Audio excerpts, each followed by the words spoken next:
മതി മതി. അപ്പൊ ഇതിനായിരുന്നു കയ്യിൽ ഊതി തന്നതല്ലേ കള്ളൻ. ദേ ചുണ്ടിന് ചോര പറ്റി.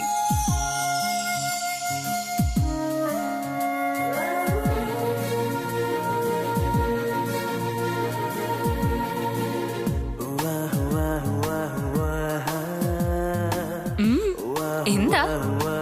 ഒന്നുമില്ല. തന്റെ ചോരയ്ക്ക് വല്ലാത്തൊരു ലഹരി പിടിപ്പിക്കുന്ന മണം. അത് ശരി. ഇനിയിപ്പോ ഞാൻ സൂക്ഷിക്കണം. എന്തിന്? ലഹരി കൂടിയിട്ട് എന്റെ രക്തം മുഴുവൻ ഊറ്റി കുടിച്ചാലോ? നിന്റെ ചട്ടമ്പിത്തരത്തിന്റെ മുഴുവൻ ചൂടുണ്ട് നിന്റെ ചോരയില്. ഇത്രയും ചട്ടമ്പിത്തരം നിനക്കിത് എവിടെ നിന്ന് കിട്ടിയെന്നാ എന്റെ സംശയം. അതെ, ഞങ്ങള് നല്ല ഒന്നാം തരം പടക്കുറുപ്പന്മാരുടെ ഫാമിലിയാ. കളരിയും വാൾപ്പയറ്റും യുദ്ധമൊക്കെ പയറ്റി തെളിഞ്ഞവരാ ഞങ്ങളുടെ പൂർവികന്മാര്. ഓ മതി മതി. നിന്റെ ഈ കളരിയും മർമ്മവിദ്യയൊന്നും എന്റെ അടുത്ത് പ്രയോഗിച്ചേക്കല്ലേ. ഞാനൊരു പാവ. എന്നാലും എത്ര ഈസി ആയിട്ടാ നീ അവനെ പൊക്കിയെടുത്ത് വട്ടം ചുറ്റി എറിഞ്ഞത്. നമ്മുടെ വീട്ടിൽ ആക്രമിക്കാൻ കയറിയവനെ അങ്ങനെ അങ്ങ് വിടാൻ പറ്റോ? എന്റെ കണക്കുകൂട്ടൽ ലേശം വൈകിപ്പോയി. അല്ലെങ്കിൽ അവന് ഞാൻ പൂട്ടിയാന്. ഞാനതൊക്കെ എപ്പോഴേ മറന്നു. സത്യത്തിൽ ഞാനും കുറച്ച് എടുത്തുചാടിയാ സംസാരിച്ചത്. ഗൗരിയുടെ മുറിയിൽ ആരും ഇറങ്ങിപ്പോകുന്നത് കണ്ടപ്പോ ഞാൻ അവളെ സംശയിച്ചു. അവളുടെ ഭാഗത്തെ ന്യായം ആലോചിക്കുന്നതിൽ എനിക്കും തെറ്റുപറ്റി. ഇന്നലെ ഇവിടെ വന്നത് ഒരു കള്ളനായിരിക്കാനാണ് സാധ്യത. അങ്ങനെ തന്നെ എനിക്കും തോന്നുന്നത്. എന്തായാലും ഇനി എവിടെ വെച്ച് കണ്ടാലും അവനെ ഞാൻ തിരിച്ചറിയും. പോലീസിൽ ഒരു പരാതി കൊടുക്കണ്ടേ? വേണം. രാവിലെ തന്നെ സ്റ്റേഷനിൽ പോയി പരാതി കൊടുക്കണം. ഏട്ടനൊന്ന് റെഡിയായി വന്നോട്ടെ. അല്ല, ഇന്ന് ചാനലിൽ നിന്ന് ആരാണ്ട് ഇന്റർവ്യൂവിന് വരുന്നു പറഞ്ഞു കേട്ടു. ഉണ്ടച്ചാ, ഏട്ടൻ അതിന് റെഡിയായിക്കൊണ്ടിരിക്കുക. എടുത്തി ചായ എനിക്ക് കൂടി. ഇപ്പൊ കൊണ്ടുവരാം. ആദ്യം നിന്റെ കിതപ്പൊന്ന് മാറട്ടെ. അവസാനമായി ശ്രീനിവാസന് മോളെ ഒന്ന് കാണണം. ഒരുപാട് അന്വേഷിച്ചു, പക്ഷേ എവിടെയും കണ്ടെത്താൻ സാധിച്ചില്ല. ഒടുവിൽ കഴിഞ്ഞ ദിവസം വളരെ കഷ്ടപ്പെട്ട് നിന്റെ അമ്മാവന്റെ ഭാര്യ കണ്ടിരുന്നു. അവരാ പറഞ്ഞത് നിന്റെ വിവാഹം കഴിഞ്ഞു എന്ന്. മോളെ, നിന്നെ അമ്മയും അദ്ദേഹം ഉപേക്ഷിച്ചത് മനഃപൂർവ്വമല്ല. അന്നത്തെ ജീവിത സാഹചര്യം അതായിരുന്നു. നീ വരണം. മരണക്കിടക്കയിൽ അദ്ദേഹത്തിന്റെ അവസാന ആഗ്രഹം നിന്നെ ഒന്ന് കാണണമെന്ന് മാത്രമാണ്.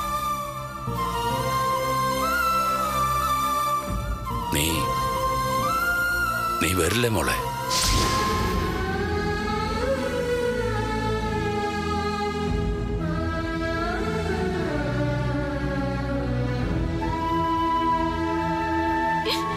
എന്താ എടുത്തി? എന്തു പറ്റി? ഒന്നുമില്ല. എന്നാ പിന്നെ ആ പാത്രം ഇങ്ങതാ. എന്നിട്ട് പോയി പുട്ടും കടല ഉണ്ടാക്ക്. നല്ല വിശപ്പുണ്ട്. ഇങ്ങതാ.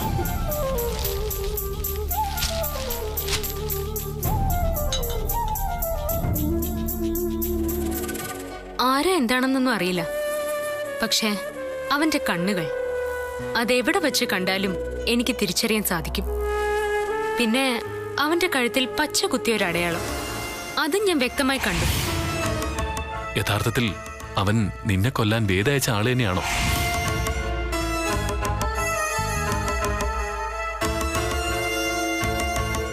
ആണെന്ന് എനിക്ക് തോന്നുന്നില്ല. പിന്നെ എന്താ സ്വാതി, നിനക്ക് അങ്ങനെ തോന്നാൻ കാരണം എന്താ? ഏട്ടാ, ഞാൻ ഈ മുറിയിൽ കയറിയപ്പോ അയാൾ ഇവിടെ ഉണ്ടായിരുന്നു. പക്ഷേ ഇവിടെ വച്ച് എന്നെ ആക്രമിക്കാനോ കൊല്ലാനോ ഒന്നും അയാൾ ശ്രമിച്ചില്ല. പകരം ഞാൻ കണ്ടെന്ന് മനസ്സിലാക്കിയപ്പോ ഓടി രക്ഷപ്പെടാനാണ് അയാൾ ശ്രമിച്ചത്. എന്നെ കൊല്ലാൻ വന്ന ആളാണെങ്കിൽ എന്തുകൊണ്ട് അയാൾ എന്നെ ആക്രമിച്ചില്ല? അപ്പൊ പിന്നെ അയാൾ എന്തിനായിരിക്കും നമ്മുടെ വീട്ടിൽ കടന്നുകൂടിയത്? ചിലപ്പോ മോഷ്ടിക്കാൻ കയറിയതായിരിക്കും. എന്തോ എനിക്കങ്ങനെ തോന്നുന്നില്ല. പക്ഷെ ഒരു കാര്യം എനിക്ക് ഉറപ്പാ, അയാൾ ആരായാലും ഈ വീട്ടിലെ ആരോ ഒരാളുമായി അയാൾക്ക് നല്ല ബന്ധമുണ്ട്. അത് നന്ദിനിയാണോന്നാ എന്റെ സംശയം. നന്ദിനിയോ? അതെ. ഒന്ന് പറ ഗൗരിച്ചി. ദേ, എനിക്ക് ദേഷ്യം വരുന്നുണ്ട് കേട്ടോ. പുറത്തേക്ക് എങ്ങാനും പോകാനാണെങ്കിൽ ഞാനും കൂടി വരാം. ഞാനേ ഈ വീട് വിട്ട് പുറത്തേക്കൊന്നും പോകുന്നില്ല. എന്നിട്ടാണോ ഇത്രയ്ക്ക് അണിഞ്ഞൊരുങ്ങുന്നേ? നന്ദിനി, ഇന്നിവിടെ ഒരു വിശേഷം നടക്കുന്നുണ്ട്. എന്ത് വിശേഷം? ആ, ഇടയ്ക്കിടയ്ക്ക് ഇവിടെ ചില വിശേഷങ്ങളൊക്കെ നടക്കാറുണ്ട്. ഇന്നേ ഏതോ ഒരു ചാനലുകാരൻ നീലിനെ ഇന്റർവ്യൂ ചെയ്യാൻ വരുന്നുണ്ട്. അതിന് നമുക്ക് എന്താ കാര്യം? അത് അവരുടെ ഫാമിലി ഇന്റർവ്യൂ അല്ലേ, അതിന് നമ്മൾ എന്തിനാ? അവർക്ക് നീലിനെയും ഭാര്യയും മതി, നമ്മളെ ഒന്നും ആവശ്യമില്ല. അവർക്ക് നമ്മളെ ആവശ്യമില്ല, പക്ഷേ നമുക്ക് അവരെ ആവശ്യമുണ്ട്. നമുക്കെന്താ അവരെ കൊണ്ട് കാര്യം? ഇടി, ആ ഷോപ്പിംഗ് സെന്ററിലെ പ്രശ്നത്തിൽ നമ്മുടെ മാനം പോയി നിൽക്കുമല്ലേ? അതൊക്കെ ശരിയാ. ആ, പക്ഷേ അത് സംഭവിച്ചത് നമ്മൾ കാരണമാണെന്ന് ഇപ്പൊ എല്ലാവർക്കും മനസ്സിലായിട്ടുണ്ട്. ഓ, അതാണല്ലോ നമ്മളിപ്പോ തിരുത്തേണ്ടത്. അതെങ്ങനെ? നീലിനെ ഇന്റർവ്യൂ ചെയ്യുന്ന പരിസരത്ത് നമ്മൾ രണ്ടുപേരും ഉണ്ടാവണം. എന്തായാലും ഇന്നലെ ഷോപ്പിംഗ് സെന്ററിൽ ഉണ്ടായ സംഭവത്തെക്കുറിച്ച് നീലിനോട് ചോദ്യം ഉണ്ടാവും. ആ സമയത്ത് നമ്മൾ രണ്ടുപേരും ഇടപെട്ട് സംസാരിച്ച് നമ്മുടെ ഭാഗം ക്ലിയർ ചെയ്യണം. അതിന് ഏട്ട സമ്മതിക്കുമെന്ന എന്റെ സംശയം. ഛേ, സമ്മതിച്ചില്ലെങ്കിൽ സമ്മതിപ്പിക്കണം. അതിനുള്ള വഴിയൊക്കെ ഗൗരിക്ക് അറിയാം. പറ്റിയ അവളെ താഴ്ത്തി കിട്ടാൻ എന്തെങ്കിലും ഒരു അവസരം കിട്ടിയാലോ? ഇന്നലെ അവര് നാണം കെട്ട് കരഞ്ഞോണ്ട് ഇറങ്ങി പോരുന്ന ഞാൻ കരുതിയത്. പക്ഷേ നമ്മൾ കുഴിച്ച കുഴിയില് അവര് നമ്മളെ തന്നെ വീഴ്ത്തി. അടി കിട്ടിയതോ ഗൗരി ചേച്ചിക്ക്.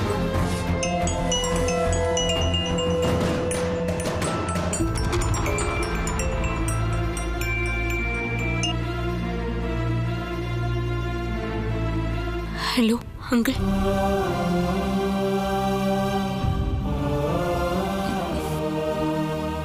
മോളെ, വിവരം അറിഞ്ഞല്ലോ അല്ലേ? അറിഞ്ഞു. അവസാനത്തെ ആഗ്രഹം സാധിക്കാൻ കഴിയാതെ ശ്രീനിവാസം പോയി.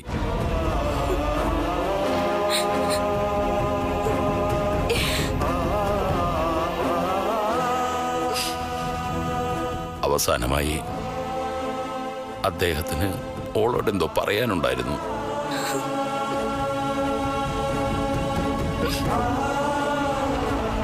പക്ഷെ കാണാൻ വരാന്ന് മോള് സമ്മതിച്ചപ്പോഴേക്കും കാത്തു നിൽക്കാതെ അദ്ദേഹം അങ്ങ് പോയി.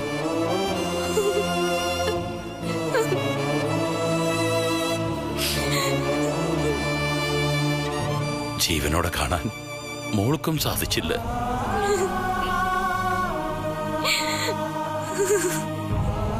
അല്ല, മോളെന്താ ഒന്നും പറയാത്തത്? മൃതദേഹം ഇപ്പൊ വീട്ടിലാ ഉള്ളത്. 1 മണിക്കാ സംസ്കാരം, ശാന്തി കവാടത്തിൽ.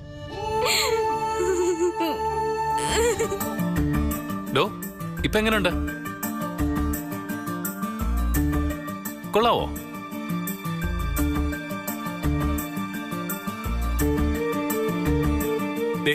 എന്താ തന്റെ അഭിപ്രായം? എങ്ങനെയുണ്ട്? കൊള്ളാം. അല്ല, ആരാ ഫോണിൽ വിളിച്ചത്? താനാരാ അങ്കിളെന്ന് വിളിക്കുന്ന കേട്ടല്ലോ. ആരാ അത്? അത് പിന്നെ ആശുപത്രിന്നാ. ഓ, തന്റെ ബന്ധുക്കൾ ആരോ ആശുപത്രിയിലുണ്ടെന്ന് പറഞ്ഞല്ലോ. ഞാനതങ്ങ് മറന്നുപോയി. അവിടെ നിന്നാണോ വിളിച്ചത്? അതെ. അവർക്ക് സീരിയസ് ഒന്നും അല്ലല്ലോ. ഇപ്പൊ എങ്ങനെയുണ്ട്? കുറവുണ്ടോ?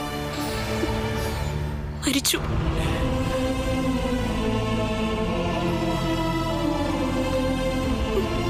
ഓ, സോറി സ്വാതി. തനിക്ക് വല്ലാതെ ഫീൽ ചെയ്തിട്ടുണ്ടെന്ന് തോന്നുന്നു.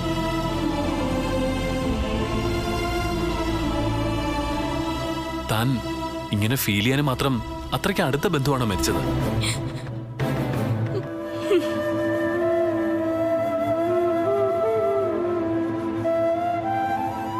ഏട്ടാ, ഞാനിപ്പോ വരാം. ഹലോ, ആരാ? ഇത് ഞാനാ, റോയ് ചാക്കോ. ഹാ, റോയ്, താനിത് എവിടെന്നാ വിളിക്കുന്നേ? ഞാൻ തന്റെ വീട്ടിലേക്ക് വന്നോണ്ടിരിക്കുക. എന്റെ വീട്ടിലോട്ടോ? അതെ, ഞാനിപ്പോ വിസ്മയ ചാനലിലാ വർക്ക് ചെയ്യുന്നേ. തന്റെ ഏട്ടന്റെ ഇന്റർവ്യൂ ഞാനാ ചെയ്യുന്നേ. ആഹാ, അതെയോ? അതെ, ഞങ്ങളിതാ ഇപ്പൊ എത്തും. ഓക്കെ റോയ്, ശരി. ആരാ മോളെ? വലിച്ച എന്റെ കൂടെ പഠിച്ച റോയ് ചാക്കോയാ വിളിച്ചത്. അവനാ നീലിനെ ഇന്റർവ്യൂ ചെയ്യുന്നത്. അത് നന്നായി. എന്തായാലും പരിചയമുള്ള ഒരാളുണ്ടല്ലോ, അതേതായാലും നല്ല കാര്യം. നിങ്ങൾ ഇവിടെ നിൽക്ക്. അവര് പെട്ടെന്ന് വന്നാ നിങ്ങൾ സ്വീകരിച്ചകത്തിരുത്ത്. ശരി വലിച്ച. ഞാനൊന്ന് മൂളി പോയിട്ട് വേഗം വരാം. Okay, great. അപ്പോ ഉടൻ തന്നെ പ്രേക്ഷകർക്ക് ഒരു ഫയർ ബ്രാൻഡ് സിനിമ പ്രതീക്ഷിക്കാം. അതൊക്കെ തീരുമാനിക്കേണ്ടത് പ്രേക്ഷകരാ. എന്തായാലും അതൊരു നല്ല സിനിമയായിരിക്കും. ഓക്കെ. മാഡം ഭർത്താവിന്റെ സിനിമയൊക്കെ കാണാറുണ്ടോ? കാണാറുണ്ട്. ഭർത്താവിനൊപ്പം ഷൂട്ടിംഗ് ലൊക്കേഷനിലൊക്കെ പോകാറുണ്ടോ? ഇതുവരെ പോയിട്ടില്ല. അതെന്താ സർ ഇതുവരെ സ്വന്തം ഭാര്യയെ ഷൂട്ടിംഗ് ലൊക്കേഷനിൽ കൊണ്ടുപോകാതിരുന്നത്? ഏയ്, അത് മനഃപൂർവ്വമൊന്നുമല്ല. ഇതുവരെ അങ്ങനെ ഒരു സാഹചര്യം ഉണ്ടായിട്ടില്ല. ഓക്കെ. നിങ്ങളുടേത് പ്രണയവിവാഹമായിരുന്നോ? ഏയ്, എന്താ അങ്ങനെ ചോദിക്കാൻ കാര്യം? മാഡം ഇങ്ങനെ ചോദിക്കുന്നതിൽ ക്ഷമിക്കണം കേട്ടോ. ഒരുമിച്ച് കണ്ടാൽ ഒരിക്കലും ഒരു നല്ല പേരായി തോന്നുകയില്ല.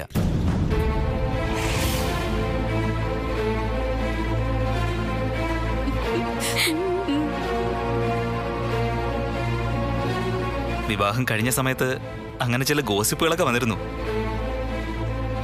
അതെന്താ അങ്ങനെ തോന്നാൻ കാരണം? ഞങ്ങൾ നല്ല പേരാണോ എന്ന് തീരുമാനിക്കേണ്ടതും ജീവിക്കേണ്ടതും ഞങ്ങളല്ലേ? അതല്ല സർ, താങ്കളെ പോലെ ഇത്രയും സുന്ദരനായ ഒരു സിനിമാ താരം ഇത്രയും വണ്ണമുള്ള ഒരാളെ വിവാഹം കഴിച്ചു എന്ന് ഇപ്പോഴും വിശ്വസിക്കാൻ കഴിയാത്തവരുണ്ട്.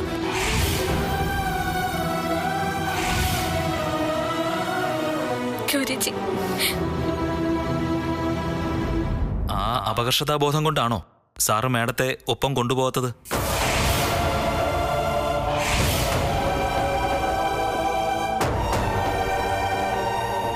എന്തുകൊണ്ടാണ് ഇത്രയും വണ്ണം കൂടുതലുള്ള മാഡത്തെ സാർ ഇഷ്ടപ്പെട്ടത്? റോയ്, ഇത്തരം ചോദ്യങ്ങൾ നമുക്ക് ഒഴിവാക്കാം. എനിക്ക് ഇഷ്ടപ്പെട്ടു, വിവാഹം കഴിച്ചു, അത്രേ ഉള്ളൂ. സോറി സർ, പ്രേക്ഷകർക്ക് അറിയാൻ താല്പര്യമുള്ള വിഷയമായതുകൊണ്ടാണ്. അതിനുള്ള മറുപടി ഞാൻ പറയാം. എന്റെ വണ്ണം എനിക്ക് അഭിമാനമായിട്ടേ തോന്നിയിട്ടുള്ളൂ. പിന്നെ ഏട്ടനും എന്റെ ഈ വണ്ണം ഇഷ്ടമാണ്, അല്ലേ ഏട്ടാ? അതെ അതെ. വിവാഹത്തിന് മുമ്പ് കത്തി നിന്നൊരു താരമാണ് താങ്കൾ. പക്ഷേ വിവാഹം കഴിഞ്ഞ ഉടനെയാണ് താങ്കൾക്ക് ആക്സിഡന്റ് പറ്റിയത്. അതിനെക്കുറിച്ചും ചില ഗോസിപ്പുകൾ കേട്ടിരുന്നു. അപകടം ഉണ്ടാവുന്നതേ ആരുടെയും വരവുകൊണ്ടാണെന്ന് ഞാൻ വിശ്വസിക്കുന്നില്ല. മിസ്റ്റർ റോയ്, രാവിലെ പുറപ്പെട്ടത് വീട്ടിൽ നിന്ന് തന്നെയല്ലേ? അതെ. ഇവിടുന്ന് തിരിച്ചു പോകുന്ന വഴി താങ്കൾക്കൊരു അപകടം സംഭവിച്ചാ അത് താങ്കളുടെ ഭാര്യയുടെ കുറ്റമാവോ? ഓക്കെ മാഡം, നമുക്ക് ആ വിഷയം വിട്ടേക്കാം. ഈ അടുത്തിടെ ഉണ്ടായ ഒരു വിവാദം താങ്കളെ വല്ലാത്തൊരു നാണക്കേടിലാക്കിയിരുന്നു. ഞാൻ ആ ഷോപ്പിംഗ് സെന്ററിലെ സംഭവമാണ് ഉദ്ദേശിച്ചത്. എന്താ നിന്റെ ഭാര്യ കാണിച്ച പെർഫോമൻസ്? ഇത്രയ്ക്ക് നെഗളിപ്പ് അനുവദിച്ചു കൊടുക്കാൻ പാടില്ല നീലേ. ഇനി ആ ചാനലുകാർ എന്തൊക്കെ പറഞ്ഞു പരത്തുമെന്ന് ആർക്കറിയാം. ആകെ നാണക്കേടായി. ഗൗരി, റോയ്ച്ച നിന്റെ ഫ്രണ്ടാ. പക്ഷേ അവൻ ഇത്രയും മോശമായ ചോദ്യങ്ങൾ ചോദിക്കാൻ പാടില്ലായിരുന്നു. ഷോപ്പിംഗ് സെന്ററിൽ നടന്ന സംഭവത്തിന്റെ ഉത്തരവാദി നീയാണെന്ന് അന്നത്തെ സംഭവത്തിന്റെ വീഡിയോ കണ്ട എല്ലാവർക്കും മനസ്സിലായി. പിന്നെ നിന്റെ ഫ്രണ്ടിന് മാത്രം എന്താ മനസ്സിലാവാത്തത്? അവൻ നിന്റെ ഫ്രണ്ടായി പോയി. അല്ലെങ്കിൽ ഓടിച്ചവന്റെ മോന്ത ഞാൻ പൊളിച്ചനെ. നീലേ, അവൾ ആകെ ഇൻസൾട്ടഡ് ആയിട്ട് അകത്തേക്ക് പോയിരിക്കുന്നേ. ഇങ്ങനെ പൊട്ടിത്തെറിച്ച് നമ്മൾ അവളെ കണ്ടിട്ടേ ഇല്ല. നീ അകത്തേക്കല്ലേ, അവളെ ഒന്ന് സമാധാനിപ്പിക്കുക. ചെല്ല്. എന്താ ഇത്? സ്വാതി, ദേ നീ എന്തായി കാണിച്ചത്? വല്ലവനും വായി തോന്നിയത് എന്തെങ്കിലും പറഞ്ഞു എന്ന് കരുതി നീ ഇങ്ങനെ നിയന്ത്രണം വിട്ട് പോകാൻ പാടുണ്ടോ? ഷോപ്പിംഗ് സെന്ററിൽ നടന്ന സംഭവത്തെക്കുറിച്ച് അയാളൊരു സംശയം ചോദിച്ചെന്നല്ലേ ഉള്ളൂ. അതിനാണോ നീ ഇത്രയ്ക്ക് വയലന്റ് ആയത്? ഇതാണോ അയാളുടെ സംശയം? എന്താ അയാൾ ചോദിച്ചത്? അബദ്ധം പറ്റിയതാണോ അതോ മനഃപൂർവ്വം മോഷ്ടിച്ചതാണോ എന്ന് അല്ലേ? ഇതയാളുടെ വെറും സംശയമായിട്ട് തള്ളിക്കളയാൻ എനിക്ക് പറ്റില്ല. കരുതി കൂട്ടി ഏട്ടനെയും എന്നെയും അപമാനിക്കാൻ വന്നത് അയാള്. സ്വാതി, ദേ എന്റെ കരിയർ വെച്ചാ നീ കളിച്ചത്. ഇനി ആ ചാനലുകാർ എന്തൊക്കെ കാണിച്ചു കൂട്ടുമെന്ന് ആർക്കറിയാം? താൻ അവരെ അത്രയ്ക്ക് അപമാനിച്ച് ഇറക്കി വിട്ടത്. അതിന്റെ പ്രതികാരം അവരെന്തായാലും തീർക്കും. ഏട്ടാ, ഞാൻ ചെയ്തത് അത്ര വലിയ തെറ്റാണെന്ന് ഏട്ടനെ വിശ്വസിക്കുന്നുണ്ടോ? ഞാനാണോ അതിന് ഉത്തരവാദി? ഗൗരിയുടെ ഒപ്പം പഠിച്ച ഫ്രണ്ടാ ആ റോയ്. അവനൊരിക്കലും നമ്മളെ അപമാനിക്കാൻ വേണ്ടി ഇങ്ങനെ ചെയ്യുമെന്ന് ഞാൻ എന്തായാലും വിശ്വസിക്കുന്നില്ല. ഓ, അത് ശരി. ഇപ്പൊ എനിക്ക് മനസ്സിലായി എവിടുന്നാണ് ഈ ചോദ്യം വന്നതെന്ന്. താൻ എന്താ ഉദ്ദേശിക്കുന്നേ? ആ റോയ് നമ്മളെ അപമാനിക്കാൻ വേണ്ടി മനഃപൂർവ്വം ഉണ്ടാക്കിയ ചോദ്യമാണ് അതെന്നാണോ? ഏട്ടൻ ആ ചാനലിൽ വിളിച്ച് ഈ പ്രോഗ്രാമിന്റെ പ്രൊഡ്യൂസറോട് തന്നെ ചോദിക്കണം. ഏട്ടനെ ഇന്റർവ്യൂ ചെയ്യാൻ വേണ്ടി തയ്യാറാക്കിയ ചോദ്യത്തിൽ ഇങ്ങനെയുള്ള ചോദ്യങ്ങൾ ഉണ്ടായിരുന്നോന്ന്. അപ്പോഴറിയാം സത്യം. സ്വാതി, വിഷമിക്കണ്ട, എല്ലാം ശരിയാവും. ആവുന്നേ.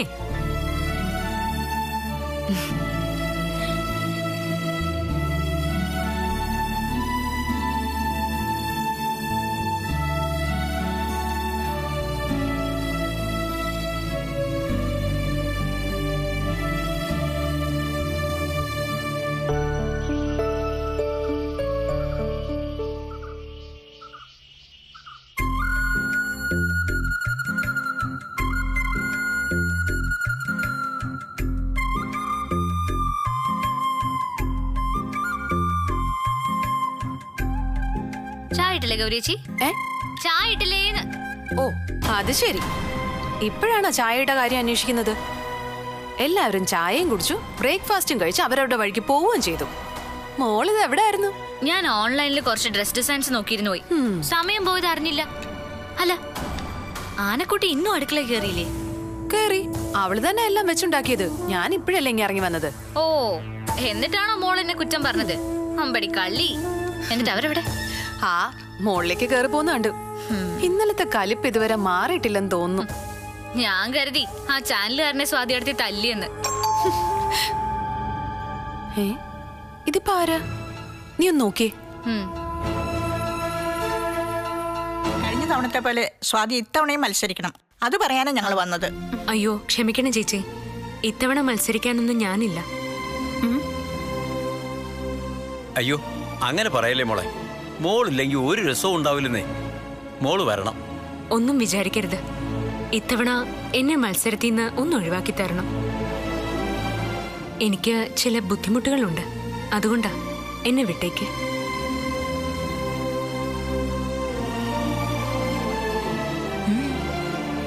എന്നാ ശരി.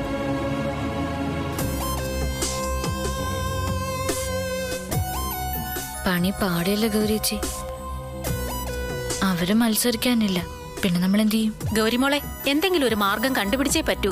സ്വാതിയും കൂടെ വന്നാലേ ആളുകൾക്കൊരു രസം ഉണ്ടാവും. സ്വാതി വരുമ്പോ ഒപ്പം നീലും വരുമല്ലോ. ചുരുക്കത്തിൽ ചുളുവിനൊരു സിനിമ നിറഞ്ഞ പരിപാടിക്ക് കിട്ടുകയും ചെയ്യും.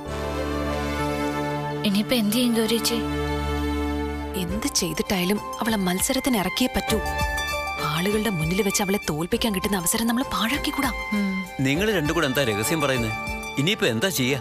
നിങ്ങൾ എല്ലാവരും കൂടി അവളോട് ഒന്നുകൂടി സംസാരിച്ചു നോക്കുക. അവള് സമ്മതിക്കും. ചെല്ലേ. എന്തായാലും ഇവിടെ വരെ വന്നതല്ലേ, ഒന്ന് സംസാരിച്ചു നോക്കാം. അതെ അതെ, സംസാരിച്ചു നോക്കാം.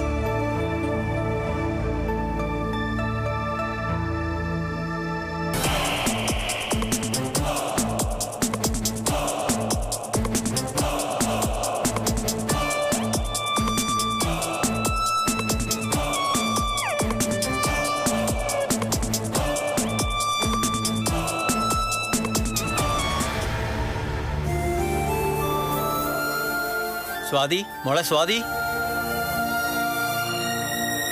സ്വാതി.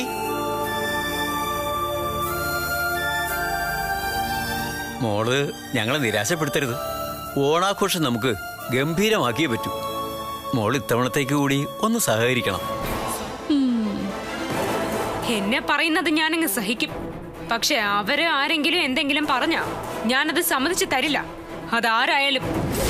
അതുകൊണ്ട് ഈ മത്സരത്തിന് ഞാൻ തയ്യാറാണ്.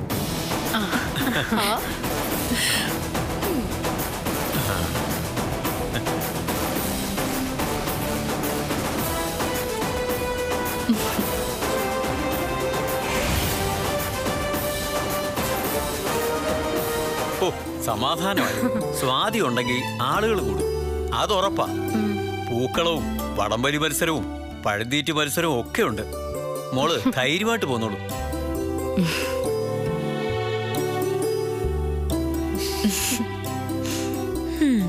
മത്സരങ്ങളുടെ വിവരങ്ങളൊക്കെ ഫൈനൽ ചെയ്തിട്ട് ഞാൻ നാളെ തന്നെ വിളിച്ചു പറയാം. അപ്പൊ ഞങ്ങൾ ഇറങ്ങട്ടെ. ശരി. അപ്പൊ പിന്നെ മത്സരത്തിൽ കാണാം. ഞങ്ങൾ ഇറങ്ങട്ടെ. ശരി ശരി. ശരി.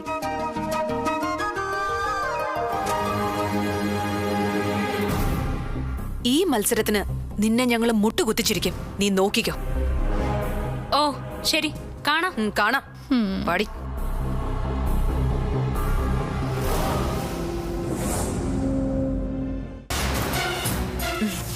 എങ്ങനെയുണ്ട്? നമ്മൾ തകർക്കില്ലേ? ഗൗരി പറയുന്നതൊക്കെ ശരിയാ, പക്ഷേ അവസാനം ഇത് വലിയ കുഴപ്പമായിട്ട് മാറരുത്. ചേച്ചി എന്തിനിങ്ങനെ പേടിക്കുന്നത്? ഇതൊരു മത്സരം മാത്രമല്ലേ, അല്ലാതെ യുദ്ധമൊന്നും അല്ലല്ലോ. പിന്നെ ആഘോഷത്തിന് ഇച്ചിരി എരിവും പുളിയും കൂട്ടാൻ നമ്മളൊരു കുഞ്ഞു പണി ചെയ്യുന്നു, അത്രയല്ലേ ഉള്ളൂ. എന്നാലും നിങ്ങൾ എല്ലാരും കൂടി ഒരു ടീമിൽ നിൽക്കുന്നതായിരുന്നു നല്ലത്. കാണാനൊരു ചന്ത അത് തന്നെയായിരുന്നു. ഗൗരി പറഞ്ഞതിൽ ഒരു കാര്യമുണ്ട് രേണുകെ. ഒരുമിച്ച് നിന്ന ചന്തമൊക്കെ ഉണ്ട് ശരിയാ, പക്ഷെ ചന്ത മാത്രമേ ഉള്ളൂ. ഒരു മത്സരമാകുമ്പോ വീറും വാശിയും ഒക്കെ വേണം, എങ്കിലേ കാണികൾക്കൊരു ഹരം ഉണ്ടാവും. അതിനിവര് 2 ഗ്രൂപ്പിൽ നിൽക്കുന്ന തന്നെയാ നല്ലത്. ഇപ്പൊ ചേച്ചിക്ക് കാര്യം പിടികിട്ടിയോ? ആഘോഷം നമ്മളങ്ങ് കൊഴുപ്പിക്കുന്നു. അതിന് എന്താ വേണ്ടെന്ന് വെച്ചാ അത് ഗൗരിയച്ചങ്ങ് ചെയ്യും. അല്ല ഗൗരിച്ചി? പിന്നല്ലാതെ നിങ്ങൾ പറഞ്ഞാ മതി. ദേ ഇത്തവണ നല്ല ചെലവാ. മെമ്പേഴ്സ് എല്ലാരും കൂടി ഒരു കളക്ഷൻ എടുക്കാനാ തീരുമാനിച്ചത്. എന്നാലും തികയില്ല, ഇത്രയും ഗസ്റ്റുകളൊക്കെ വരുന്നതല്ലേ. അത് മാത്രമല്ല, ഗൗരി പറഞ്ഞ രീതിയിൽ കാര്യങ്ങൾ അറേഞ്ച് ചെയ്യാൻ കുറച്ച് പണച്ചെലവുണ്ട്. എത്ര വേണം? എന്തായാലും ഒരു 1 ലക്ഷം രൂപ വേണ്ടി വരും. 1 ലക്ഷം? 1 ലക്ഷം എന്നൊക്കെ പറയുന്നപ്പോ ഒരു ചെറിയ തുകയാ. വടംവലി മത്സരത്തിന്റെ സ്റ്റൈലൊക്കെ ഇപ്പൊ മാറി. നല്ല ടീം വരണമെങ്കിൽ നല്ല പൈസ കൊടുക്കണം. ശരി, 1 ലക്ഷമെങ്കിൽ 1 ലക്ഷം. പക്ഷെ അവളെ തോൽപ്പിച്ചിരിക്കണം. അറിയാലോ, കഴിഞ്ഞ വർഷം എല്ലാത്തിനും അവൾക്കാ സമ്മാനം കിട്ടിയത്. അത്തപ്പൂക്കളത്തിനും വടംവലിക്കും എല്ലാത്തിനും ഫസ്റ്റ് കിട്ടിയത് അവൾക്കാ. അത് പിന്നെ സ്വാതി എന്ത് ചെയ്താലും അതിനൊരു ഭംഗി ഉണ്ടായിരിക്കും. അവളുടെ ഉള്ളിലൊരു കലാകാരിയുണ്ട്. ഇടയ്ക്കൊരു മൂളിപ്പാട്ട് പാടിയാ പോലും അത് കേൾക്കാൻ ഒരു ചന്തമുണ്ട്. സ്വാതി എടുത്തി പാടുവോ? എന്നിട്ട് ഇതുവരെ വീട്ടിലൊരു മൂളിപ്പാട്ട് പോലും പാടുന്നത് ഞങ്ങൾ ആരും കേട്ടിട്ടില്ലല്ലോ. അങ്ങനെ വലിയ പാട്ടൊന്നും പാടിയതല്ല. കഴിഞ്ഞ തവണ ഞങ്ങൾ എല്ലാരും കൂടി നിർബന്ധിച്ചപ്പോ സ്വാതി പാടിയെന്നേ ഉള്ളൂ. സത്യത്തിൽ അതൊന്ന് കേൾക്കേണ്ടതായിരുന്നു. എന്താ ഒരു ശബ്ദം, ഏതോ വലിയ പാട്ടുകാരി പാടുന്ന പോലെയാ ഞങ്ങൾക്കൊക്കെ തോന്നിയത്. എന്തൊരു കയ്യടിയായിരുന്നു. എന്നാലേ ഇത്തവണ അങ്ങനെ പാട്ടൊന്നും വേണ്ട. വടം വലിയിൽ അവളെ വീഴ്ത്തണം. അതിന് പറ്റിയൊരു ടീമിനെ ഞങ്ങളുടെ ഒപ്പം നിർത്തണം.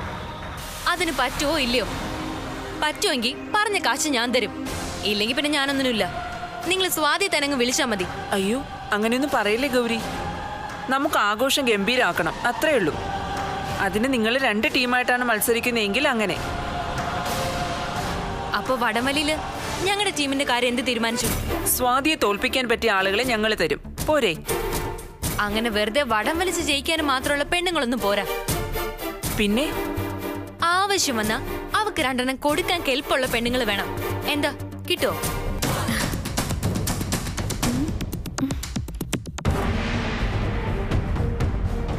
എന്താ, കിട്ടില്ലേ?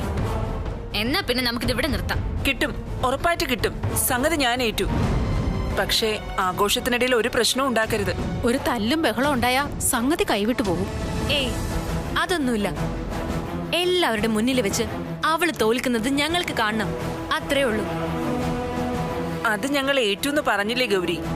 എന്നാ പിന്നെ എല്ലാരും കൂടി വീട്ടിൽ വന്ന് മത്സരത്തിന്റെ കാര്യങ്ങളൊക്കെ അവരെ കൊണ്ട് പറഞ്ഞ് സമ്മതിപ്പിക്കണം. സമ്മതിച്ചോ? സമ്മതിച്ചു. ഞങ്ങൾ ഇന്ന് തന്നെ വരാം, പോരെ? മതി, അത് മതി. എന്നാ നിങ്ങൾ വിട്ടോ? വരട്ടെ. ശരി, പോട്ടെ.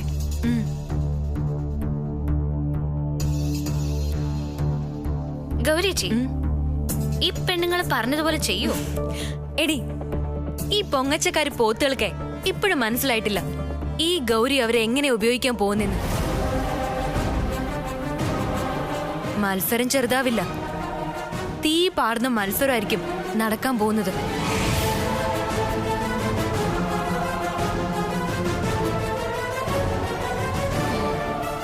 അപ്പോ നാട്ടുകാരുടെ മുമ്പില് അവർ തോൽക്കുക മാത്രമല്ല, വേറെയും ചില പ്ലാനുകളുണ്ട് ഗൗരിയച്ചിയുടെ മനസ്സിൽ, അല്ലേ?